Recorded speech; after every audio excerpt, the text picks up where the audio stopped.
Welcome back to fresh movie of the month Gumnaami নিয়ে আজকে আমরা আড্ডা দিচ্ছি এবং আমার সঙ্গে পেয়ে গেছি সৃজিত দা, তনুশ্রীদি এবং বুম্বাদাকে। গুমনামি নামটা শুনলেই সবার আগে এখন আমাদের মনে যে মুখটা ভেসে উঠছে সেটা হচ্ছে তোমার মুখটা, বুম্বাদার মুখ। সো মানে আমার এই মুখটা হ্যাঁ একদমই তাই, কারণ নাকি গুমনামি মানে নেতাজি সুভাষচন্দ্র বোসের, তুমি তো নেতাজি সুভাষচন্দ্র বোসের চরিত্রে। সো এই জিনিসটা তোমার কতটা রেসপন্সিবিলিটি মনে হচ্ছে বা কতটা প্রেশার মনে হচ্ছে? দেখো এখন আর প্রেশার নেই, ওই হয় না সৃজিতেরও তাই, মানে এখন তো আমাদের যেটা করার করে ফেলেছি, এখন তো 2 অক্টোবর কথা বলবে। সৃজিত দা, তুমি যদি একটু কাস্টিং এর গল্পটা বলো যে কি করে তোমার মাথায় এলো কাস্টিং এর কথা ভাবলে? মাদার কাস্টিংটা তো ওই অ্যানাউন্সমেন্টের সাথেই আমি ফার্স্টে মুম্বাদাকে ফোন করে বলি যে আমি আমার ছবি প্ল্যান করছি, তো তুমি কি এটা করবে? তো উই ওয়ার ভেরি এক্সাইটেড প্রথম থেকে। অনির্বাণ আর তনুশ্রীর কাস্টিংয়ের ব্যাপারটা হলো যে অনেকটাই তো মুখার্জি কমিশন, কারণ মুখার্জি কমিশনের ভিত্তি করে মুখার্জি কমিশন মহাজাতি সদনে হয়েছিল এবং it's a stage, it's like a stage in an auditorium. So আমার কোথাও একটা মনে হয়েছিল যে স্টেজে অনির্বাণের একটা আলাদা কিন্তু ব্যক্তিত্ব বেরিয়ে আসে এবং হি ওনস দ্য স্টেজ। এছাড়া অভিনেতা হিসেবে আমার খুব পছন্দের অনির্বাণ। আমার লাস্ট বোধহয় 6টা ছবিতেই অনির্বাণ আছে ওনার কোনো চরিত্র, আর ও এত ভার্সেটাইল, অনেক রকম ওকে দিয়ে ভেঙে চুড়ে, হ্যাঁ, একটা গরিব, একটা বড় লোক, একটা এই একটা সেই, অনেক কিছু। এখনও ওই স্টেজটা আছে বয়সের যে ওকে দিয়ে নানান দিকে আমি পুশ করতে পারি। তো তাই জন্য অনির্বাণ খুব বড় কারণ সেটা। আর তনুশ্রীর সঙ্গে আমার বহুদিন ধরেই কাজ করার ইচ্ছে, বেডরুম দেখার পর থেকেই ইনফ্যাক্ট ওর সঙ্গে কাজ করার ইচ্ছে।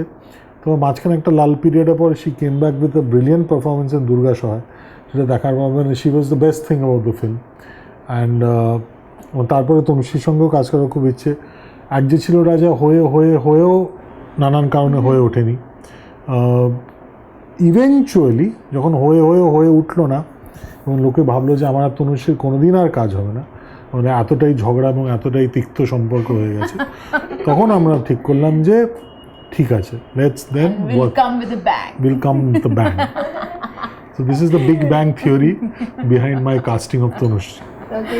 তোমার মুখ থেকে একটু সৃজিতদার সঙ্গে কাজ করার এক্সপিরিয়েন্সটা শুনতে চাই। দারুণ যে কজনের সাথে কাজ করেছে এত এনজয়।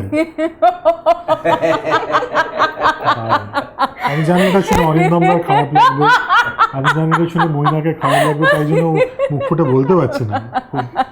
নরম মনের মানুষ তো, কিন্তু আউটস্ট্যান্ডিং একটা এক্সপিরিয়েন্স। না অ্যাকচুয়ালি তোমার ফিল্মে যে অ্যাক্ট্রেসরা থাকে তাদের সঙ্গে তোমার একটা বিশ্বাসযোগ্যতার সম্পর্ক সবসময় দেখেছি, আর সেটা গসিপ আর একটা বিশ্বাসযোগ্যতা, এই দুটো হয়, ওর সাথে কোনো গসিপ হয় না। কিন্তু আমি এখানে একটা কথা বলবো যে সৃজিতের সাথে কাজ না করে আর কাজ করে দুটোর ক্ষেত্রে আমি 1 পাতা করে লিখতে পারি, কাজ করার পরে আমি 2 পাতা লিখতে পারি, মানে বেশ 3-4 পাতা লিখতে পারি। কাজ করে আমার মনে হয়েছে যে সৃজিত ও ভীষণ, মানে ও যেটা করতে চায় ওটা ওর এত কাছের, এত নিজের, এত কাছের, এবং ওটা নিয়ে এত পজেসিভ, যেটা আমার ভীষণ ভালো লাগে, মানে ওটা আমার খুব পছন্দের। এবং ওর একটা যে দৃশ্য ছিল আমার মনে আছে তনুশ্রী যেটা বললো খুঁতখুঁতে আমি, সেটা হলো যে ওই মানে তনুশ্রী চক্রবর্তী যখন একটা সেটে ঢুকছে, সে তার সঙ্গে তার অনেক রকম, তার সকালে কি খেয়েছে, তার সারাদিন কীরকম গেছে, সব কিছু নিয়ে, তার মেন্টাল প্রিপারেশন, চরিত্রের প্রতি প্রিপারেশন, সব কিছু নিয়ে সেটে আসছে। এবার সেটা আসার পর সেটা যদি চরিত্র বা আমি সেই সিচুয়েশনে বা সেই দৃশ্যে সেই চরিত্র থেকে যেটা চাইছি সেটা যদি আমি না পাই, আমি ওকে কন্টিনিউয়াসলি ভাঙতে থেকেওছি এবং বকেওছি, ও বকুনিও খেয়েছে আমার কাছে। এবং ওই যে দৃশ্যটার কথা বলছি তাতে আমার মনে আছে বোধহয় 17-18টা টেক হয়েছে, কিন্তু till the point she gave me what I wanted. এবং তার মধ্যে টোয়া, মানে it was physically very it was very tough conditions to shoot আর কি।